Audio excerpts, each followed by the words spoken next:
নমস্কার বন্ধুরা, আমার চ্যানেলে সবাইকে অনেক অনেক অনেক স্বাগত। তো আপনারা কেমন আছেন? আশা করছি ভালো আছেন। তো আজকের বিষয় হচ্ছে ৩ থেকে ৪ মাসের শিশুর মানসিক বিকাশ, বৃদ্ধি এইসব সম্বন্ধে আলোচনা করব।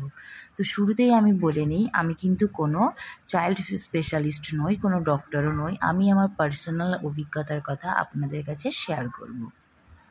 তো এটি হচ্ছে আমার দ্বিতীয় সন্তান। যাই হোক, এর বয়স এখন ৩.৫ মাস।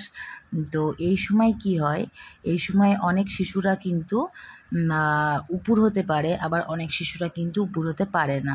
তো সেক্ষেত্রে যারা নতুন মায়েরা স্পেশালি, তারা কিন্তু কোনো সময় অন্য বাচ্চার সঙ্গে নিজের বাচ্চাকে কম্পেয়ার করবেন না। কেউ ১৫ দিন আগে শিখবে, কেউ ১৫ দিন পরে শিখবে, এরকমই হয়। আমার বেবি কিন্তু এখন উপুর দিতে পারে না। এটা উপুর করে দিলে ও উপুর হতে পারে, কিন্তু ও এখন কাত হতে পারে। নিজে থেকে কাত হয়, নিজের হাতটা ও মুখের মধ্যে দেয়, কখনো কখনো একটা আঙুল চষে, কখনো সব আঙুলগুলোই মুখের মধ্যেও দিয়ে দেয়। তো আর সেটা হচ্ছে এখন ঘুম আগের তুলনায় অনেক কমে গেছে। আগে যেরকম অনেক বাচ্চারাই কিন্তু 0 থেকে 3 মাস পর্যন্ত যেসব বেবিরা থাকে, তারা অনেকেই কিন্তু রাত জেগে রাতে কান্না করে। তো 3 মাস যেই কমপ্লিট হয়ে যায়, এই কান্নাটা কিন্তু আর কোনো বেবিরা করে না, ম্যাক্সিমামরা করে না দেখা যায়। যদি খুব অসুবিধে না হয়, হয়তো পেটে ব্যথা হচ্ছে, তো সেক্ষেত্রে হয়তো কান্না করলো বা কোনো অসুবিধার কারণে, শারীরিক অসুস্থতার কারণে। যাই হোক, এই সময় কিন্তু এর বেবি যে ল্যাট্রিনটা করে, পটিটা করে, অনেক বাচ্চারা কিন্তু এই সময় গ্রিন কালারেরও পটি হয়। তো সেক্ষেত্রে কিন্তু ভয় পাবেন না। আবার কিন্তু দেখা গেছে যে পটির পরিমাণও আগের থেকে অনেক কমে আসে। একবার কি দুবার, অনেকে কিন্তু 2-3 দিন পরপরও করে, তো টেনশনের কোনো কারণ নেই।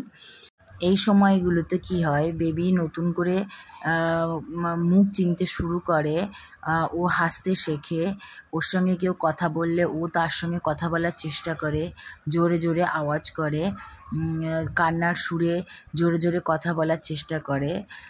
তারপরে হচ্ছে আপনাকে দেখবে, দেখে ও খুব হাসে, যত আপনি কথা বলবেন ও তত কথা বলবে, এইগুলো ও শেখে। আরও একটা জিনিস লক্ষ্য করবেন, এই সময় যখন ব্রেস্ট ফিডিং করাবেন, যখন আপনি আপনার দুধ পান করাবেন বেবিকে, তো লক্ষ্য করবেন বেবি একটুখানি করে খাচ্ছে আর আপনার মুখের দিকে একভাবে তাকিয়ে আছে। আর কি, এই সময় ওর পা দুটো শক্ত হয়, ও দাঁড়াতে পারে, কোনো কিছুর উপর ভর দিয়ে দাঁড়াতে চায়, এবং কোনো কিছু ছবি বা কিছু দেখলে কিন্তু ও গল্প করতে চায়।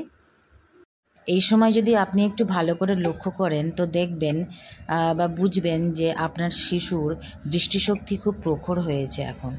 তো যদি আপনি কালারফুল ড্রেস পরেন বা কালারফুল কিছু সাইডে ঘরে রেখে দেন, যেমন ধরুন জানলার পর্দা, বিছানার চাদর, তো দেখবেন বেবি খুব ভালো করে সেগুলোকে দেখছে এবং লক্ষ্য করছে। আর এই সময় বেবি কিন্তু মুখে বিভিন্ন রকম আওয়াজ করতেও শিখে যায়।